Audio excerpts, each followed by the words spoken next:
Assalamualaikum warahmatullahi wabarakatuh. Waalaikumsalam warahmatullahi wabarakatuh.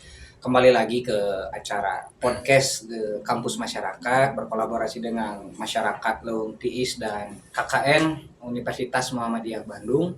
Kelompok berapa? Kelompok 11. Kelompok 11 dari Universitas Muhammadiyah Bandung. Dengan harapan dengan adanya podcast ini jadi ada wawancara lagi, penemuan penelitian bagaimana permasalahan yang ada di Leuweung Tiis khususnya. Dan di Leuweung Tiis juga di sini ada suatu organisasi atau perkumpulan anak-anak muda yang mengedepankan pendidikan terhadap orang-orang yang tidak mampu untuk mengambil pendidikan yang lebih itu dari SMA gitu. Kebetulan di sini juga ada dari Bapak RW, Bapak RW 1 Kampung Leuweung Tiis, kemudian saya sendiri dari Kampus Masyarakat dan rekan-rekan dari KKN ya. Nah, mungkin di sini Pak dari pihak KKN itu ingin berdiskusi, diskusi tentang permasalahan yang ada di Kampung Leuweung Tiis. Nah, mungkin bisa disebutkan aja mungkin Pak prolog dari Bapak gitu kan tentang Leuweung Tiis ini bagaimana? Ya. Bismillahirrahmanirrahim. Assalamualaikum warahmatullahi wabarakatuh. Waalaikumsalam. Kebetulan di Leuweung Tiis itu ada beberapa permasalahan, terutama untuk air minum. Nah, kebetulan kita kan jarak yang begitu jauh, dengan walaupun kita menggunakan kendaraan sampai istilahnya kalau bahasa agama sampai tutupan, sampai akhir kebun masyarakat. Nah, dari sana kita bisa jalan dengan waktu tempuh sekitar 1,5 jam. Nah, waktu 1,5 jam itu sudah orang-orang yang sudah biasa melakukan perjalanan biasa ke gunung. Kalau seperti kita kan bisa mencapai 2 jam sampai 2,5 jam kalau di jalan. Nah, itu salah satu permasalahan yang ada di Kampung Leuweung Tiis. Jadi permasalahannya itu lebih ke sumber daya alam ya Pak, untuk menunjang kehidupan khususnya di Leuweung Tiis seperti air mineral gitu kan Pak. Karena kebutuhan air itu bahan baku untuk kehidupan. Nah, mungkin dari kami khususnya kampus masyarakat juga nanti untuk kedepannya mungkin ada program untuk air bersih gitu kan Pak. Harapan kami juga untuk mengajak dari KKN Universitas Muhammadiyah Bandung. Nah, mungkin dari Universitas Muhammadiyah Bandung nih kira-kira yang mau ditawarkan untuk masyarakat Leuweung Tiis itu seperti apa sih? Assalamualaikum warahmatullahi wabarakatuh. Waalaikumsalam. Perkenalkan, nama saya Fadel Adi Alamsyah. Di sini saya sebagai narasumber dan perwakilan dari KKN kelompok 11. Untuk permasalahan yang ada di RW 1 khususnya bagian sumber daya alam,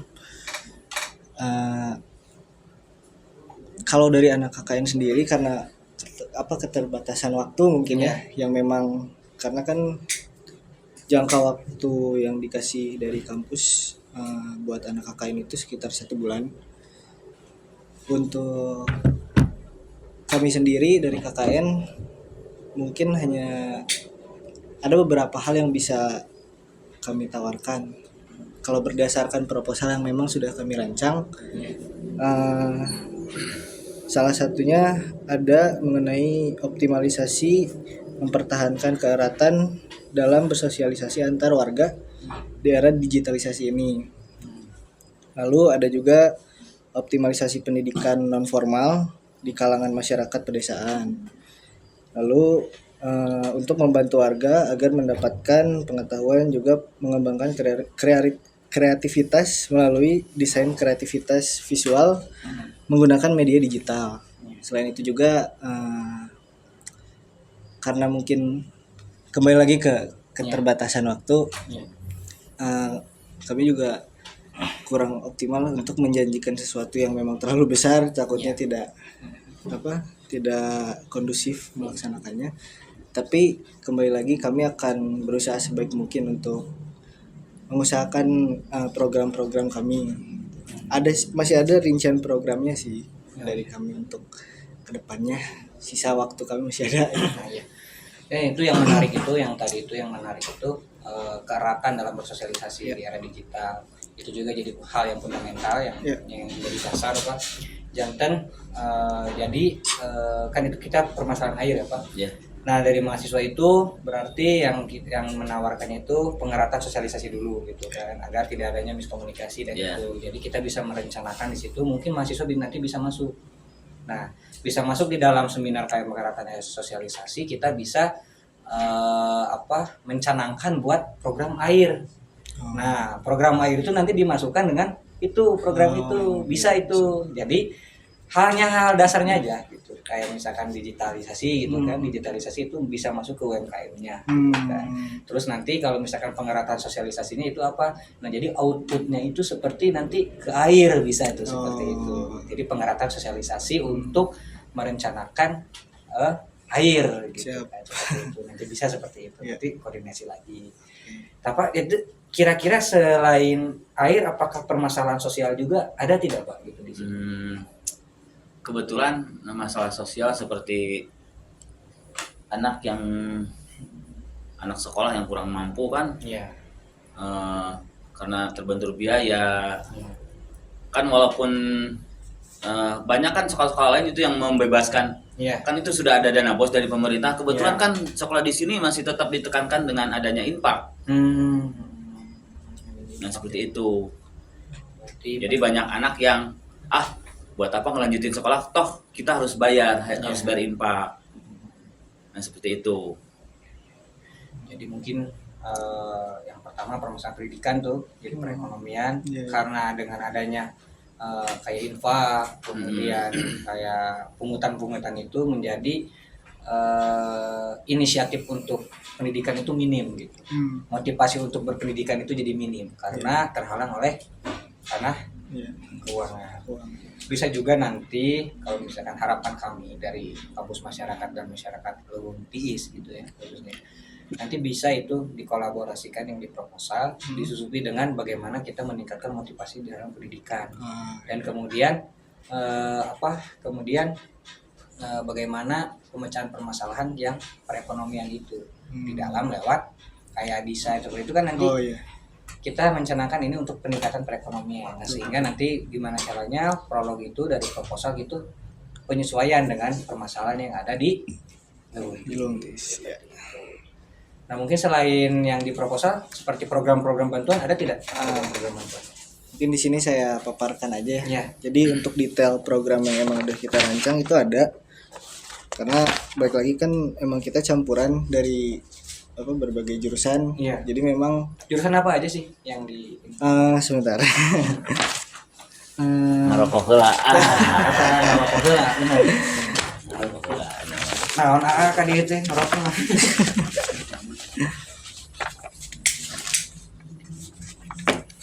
Mungkin dari audiens juga bisa bertanya, bisa memaparkan, dari masyarakat bisa bertanya, dari mahasiswa bisa memaparkan, membantu yang di sini gitu. Apa Del ya namanya? Mungkin sedikit ini ya. Kenapa di Leuweung Tiis itu nggak ada sumur bor? Kata cerita orang zaman dahulu, ada kakek-kakek yang minta air katanya. Tapi tahu benar atau tidaknya ya? Ada kakek-kakek yang minta air, padahal air itu ada. Cuman sedikit karena waktu zaman dulu orang Leuweung Tiis itu ngambil airnya ke Tanjung. Terus ke Cicapar, daerah Leles.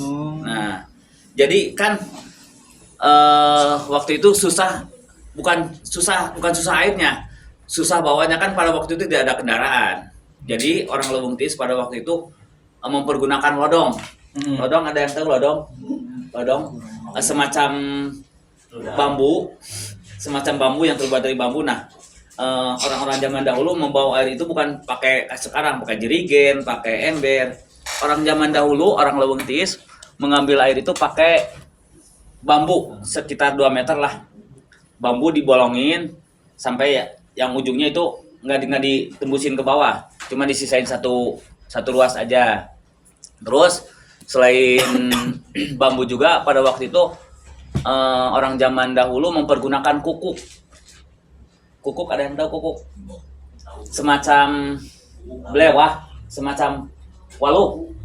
Waluh cuman bentuknya ada kepalanya.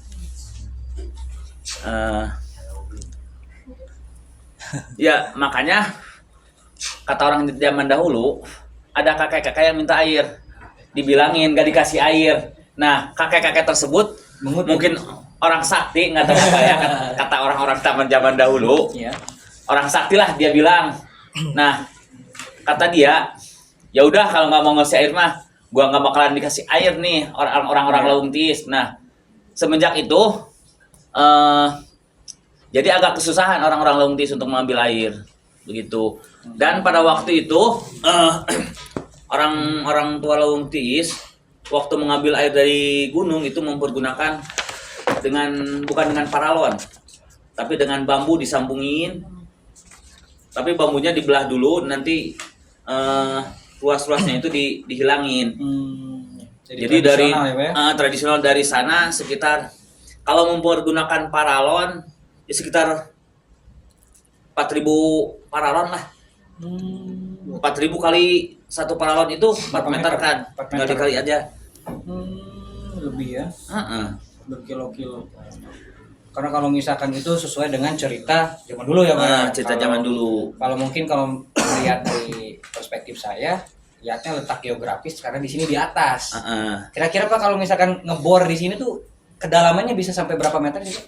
Bisa sampai 165. 165 meter. 165 meter. Oh, jadi rekan-rekan mahasiswa, jadi sebenarnya permasalahan di sini tuh air. Temanya Ya, karena saya juga kan sama, udah KKN nih, 1 bulan ini juga sama saya juga KKN kebetulan. Saya letak geografisnya tuh kebetulan di pegunungan, di Cikajang gitu kan, karena di situ ada pertanian. Memang saya juga diatur oleh universitas gitu kan, dikasih TOT, harus ke BUMDes, perekonomian, akan tetapi saya fokusnya ke 4 gitu.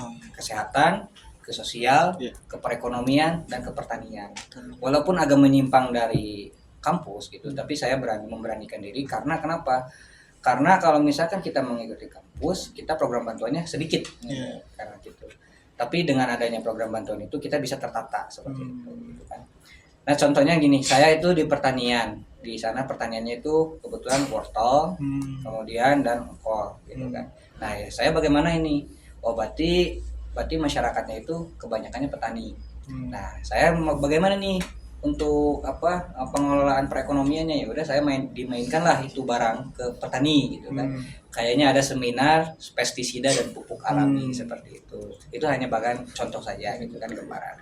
Nah mungkin kalau misalkan di sini kan sumber daya mineralnya gitu kan, apa aja sumber daya mineral itu khususnya air gitu kan.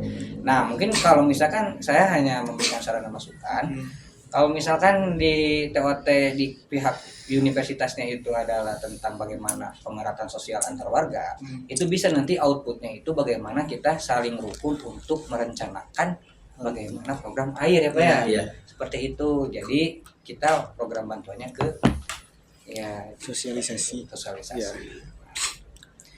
Nah, mungkin di sini audiens ada yang ingin bertanya sebelum ada pemaparan dari pihak UNB gitu. Abi ya. Ya, silakan. Abi kan di Bandungnya seterang wilayah dia. Dan badai KPLW ini tentang permasalahan air. Selama ini kan krisis air sudah bertahun-tahun. Yang menjadi pertanyaan, apakah dari pihak pemerintah ada yang peduli selama ini terhadap program perairan di Laung Tis? Alhamdulillah pada waktu itu tahun 87 kalau nggak salah, ada yang pertama masuk itu ABRI masuk desa AMD namanya. Oh iya, kalau sekarang AMD. Zaman dahulu AMD. ABRI masuk desa zaman dahulu. Tahun 87. 87. Kebetulan pihak dari Bapak tentara tersebut, dari personil ABRI tersebut, maka dibangunlah di sana seperti untuk menampung air. Kan di sana di puncak gunung itu ada semacam rembesan air. Nah, dari AMD tersebut digerakkan bersama masyarakat dibuatlah semacam bendungan pada waktu itu, dan ada bantuan dari pemerintah berupa pipa, bukan pipa paralon yang bukan sekarang, tapi pipa besi pada waktu itu. Mungkin begitu. Kalau untuk zaman sekarang gitu Pak, itu kan 1987 ya. Kalau di era sekarang ada tidak Pak, entah perhatian dari pemerintah desa atau kecamatan gitu? Alhamdulillah dari pemerintah juga ada pemberian pipa pada waktu itu sekitar tahun 2000-an lah. Ada sekitar 1000 lente paralon pada waktu itu. Nah, yang besi itu kan kalau di sini kan airnya itu berkarat. Berkarat. Sementara kan besi kan itu mudah terkena karat. Nah, pada waktu digantilah dengan paralon. Kan paralon itu kan kedap dengan karat. Jadi dia bisa tidak berkarat kalau paralon. Nah, alhamdulillah pada waktu itu ada bantuan dari PUPR kalau nggak salah. Dari PUPR. Nah, kemarin juga saya mengajukan minta 1.500 untuk dana desa. Nah, kemarin kita udah ngobrol sama BPD. Apa yang diinginkan oleh warga masyarakat Leungtis. Nah, saya kompak dengan RW 8, satu dusun ini yang kita perlukan cuma paralon. Bilang sama BPD Desa Haruman, saya cuman warga Leungtis yang dibutuhkan itu air bersih. Nah, sementara kan kita sekarang menemukan curug baru. Yang dari curug baru itu kita cuman memakai paralon 2,1/4. Sementara debit air yang keluar dari curug tersebut membutuhkan paralon yang lebih besar. Biar semua masyarakat terbagi rata. Kalau sekarang kan ada yang kecil, ada yang besar, karena kekurangan paralon tersebut. Jadi kualitas paralon juga mempengaruhi untuk kualitas air ya Pak. Sementara kan debit air dari curug yang baru ketemu sekitar 8 bulan ke belakang lah. Kita bersama warga masyarakat melaksanakan penyambungan paralon dengan, tapi paralon ukurannya kurang kecil. Seharusnya kan paralon yang kita perlukan itu ukuran 3 in. Karena kekurangan dana, nah paralon yang 2,1/4 itu juga hasil swadaya masyarakat. Jadi lebih ke swadaya masyarakat, kekurangannya itu di paralon ya Pak. Nah, mungkin itu masalahnya masyarakat. Mungkin ada yang bisa dipaparkan dari kembali lagi ke pemaparan yang mau tadi saya sampaikan. Dari KKN sendiri, program yang sudah direncanakannya salah satunya ada detailnya ya, mengenai membantu masyarakat desa mendesain poster atau brosur untuk acara-acara desa, promosi produk lokal atau kampanye kesehatan.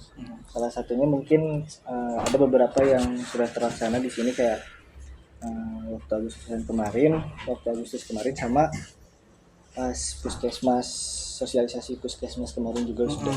Terus ada juga pemeriksaan kesehatan, tekanan darah, kadar gula darah, kolesterol, asam urat, sama kemarin juga yang sudah dilaksanakan bersama dengan puskesmas. Terus ada pengembangan kreativitas dan motorik anak, itu dari anak psikologi. Terus membantu masyarakat dalam mempersiapkan perlombaan Agustusan, karena kebetulan kemarin momennya lagi Agustusan juga. Terus mengadakan kelas agama dan mengaji untuk anak-anak yang kemarin mengajar mengaji kayak gitu. Nah, kalau yang ini belum, rencananya minggu ini praktik pewarnaan kain dengan bahan alam ekoprint. Kalau itu dari prodi Kriya Tekstil. Ya. Lalu ada berpartisipasi dalam kegiatan keagamaan seperti pengajian rutin. Dan ada juga Jumat bersih kemarin sudah dilaksanakan di RW 1 sama di yang lain juga ada. Lalu mengadakan penyuluhan anti hoax dan penipuan. Gitu. Sama yang terakhir mungkin pendidikan moral dan ya apa ya kayak pendidikan psikologis anak gitu. Itu dari fakultas prodi psikologi. Oh berarti di Universitas UMB ini yang KKN tuh nggak ada ilmu sosial sama ilmu politik ya, nggak ada ya? Enggak, Oh nggak ada. politik sebenarnya nggak ada. Ya. Soalnya karena harapan warga di situ sebenarnya air ya Pak ya, sebenarnya air. Bisa itu di situ di program itu saya melihat tadi yang bisa jadi apa? Bisa jadi maksudnya itu masukan dari warga Ya. di sini khususnya. Kayak yang apa seminar kayak yang apa kayak brosur itu bisa itu brosur kayak kirim ke masyarakat Ya. untuk apa memotivasi masyarakat itu untuk supaya lebih aware lagi tentang air, bagaimana di brosur itu bagaimana kita bisa merencanakan bisa ini, jadi konsep-konsep itu bisa dimasukkan di dalam Digabungkan brosur, gitu. digabungkan gitu kan tentang bagaimana kita kebutuhan air gitu ya Pak ya. Bisa jadi membantu dari Bapak juga untuk apa penyuluhan sosialisasi kepada masyarakat gitu kan. Lewat brosur itu dengan harapan kami bisa memotivasi masyarakat untuk saling rembuk untuk memecahkan masalah yang ada di sini. Memang kalau misalkan dihitung dari mahasiswa itu kan cuma 1 bulan ya. Karena pengabdian itu sebetulnya itu 3 bulan. Ya, untuk program itu kalau misalkan 1 bulan itu cocok itu untuk penelitian gitu kan, penelitian bagaimana di sini. Nah, yang kami harapkan dari saya itu yaitu seperti itu. Jadi dikolaborasikan dari misalkan program dari mahasiswa itu terlaksana dan harapan kami sebagai masyarakat Dawang Tiis pun terpenuhi gitu kan dengan adanya. Jadikanlah gitu jadi dasar gitu. Seperti penyuluhan lewat brosur, kemudian ini nanti bisa tuh dari brosur itu memotivasi masyarakat untuk berembuk nanti untuk kedepannya jangka panjangnya itu untuk permasalahan air ya Pak ya, seperti itu bisa dikolaborasikan dengan harapan kami itu. Nanti kalau misalkan ada yang harus kami bantu dalam penyelesaian program itu siap gitu, khususnya dari kampus masyarakat tuh siap untuk membantu seperti itu. Apakah ada rencana-rencana gitu seperti mengaudiens yang masyarakat di sini ada tidak? Tapi dengan outputnya itu program. Mungkin karena pada saat survei awal-awal memang belum sempat ngobrol panjang lebar karena keterbatasan waktu dari Pak RW juga mungkin ada kegiatan pada saat itu.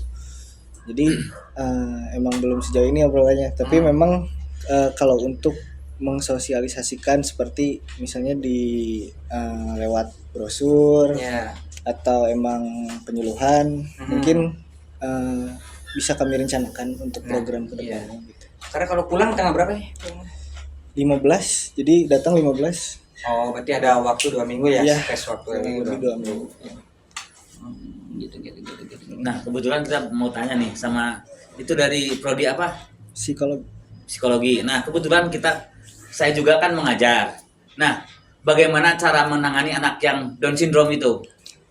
Down syndrome ya? Nah, di negeri ya? Di SD negeri ya? bukan di swasta. Oh, swasta. Biasanya kalau di swasta itu udah ada ini ya Pak? Di sana ada ini nggak Pak? Kayak shadow teacher-nya nggak? Kalau biasanya harusnya ada shadow teacher. Shadow teacher itu yang khusus menangani anak Down syndrome itu. Oh, nggak ada. Paling kita anak tersebut kita bawa ke fisioterapi gitu.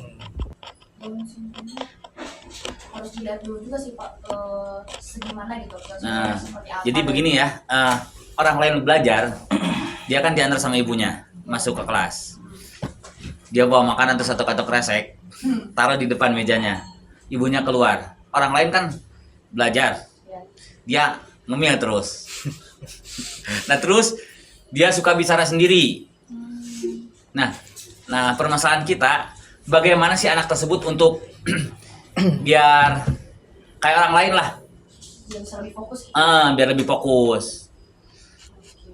Mungkin untuk solusi harus dilihat dulu sih Pak. Misalnya harus lihat observasi dulu, kita harus wawancara juga harus ke orang tuanya seperti apa, jadi supaya kita tahu gitu kondisi anaknya itu seperti apa gitu.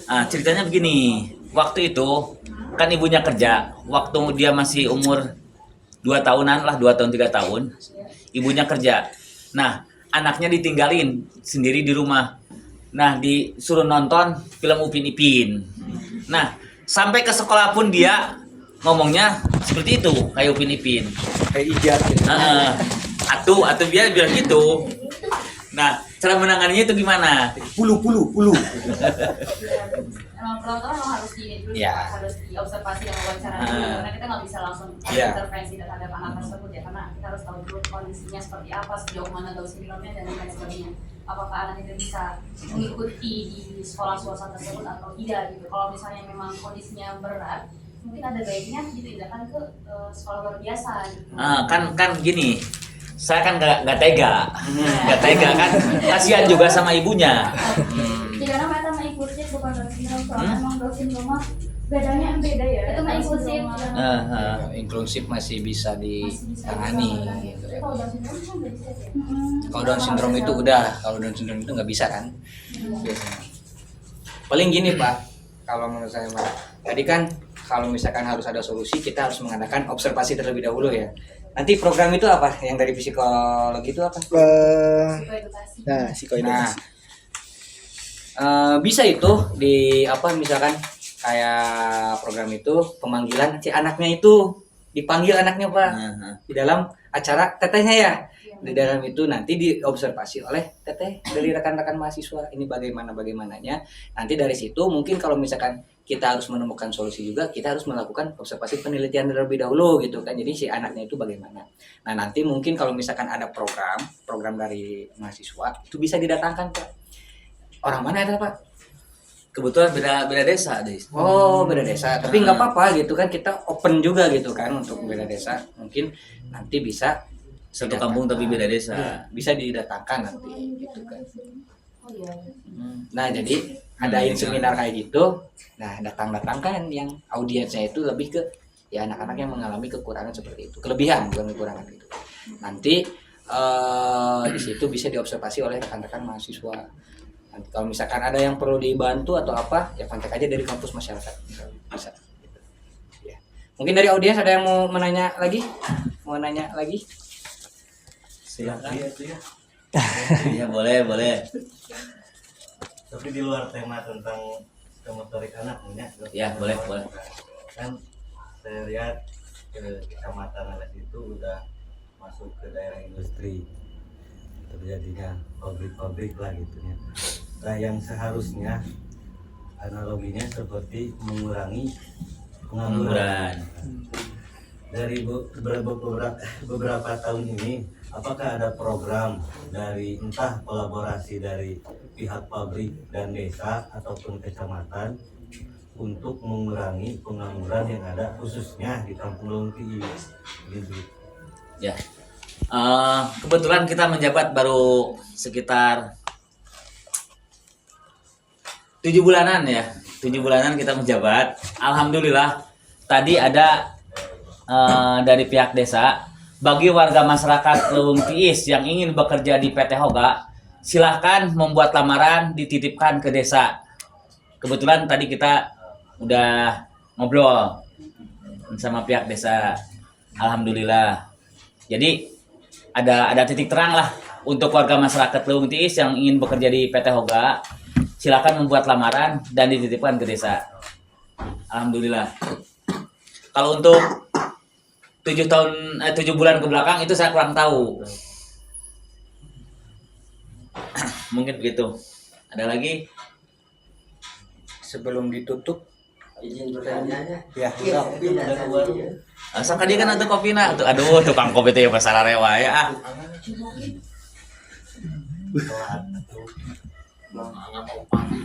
Silakan ada pertanyaan lagi. Ada yang mau ditanyakan dari pihak KKN? KKN mungkin Ada berisik yang mau Pak ditanyakan? berisik Pak Hari.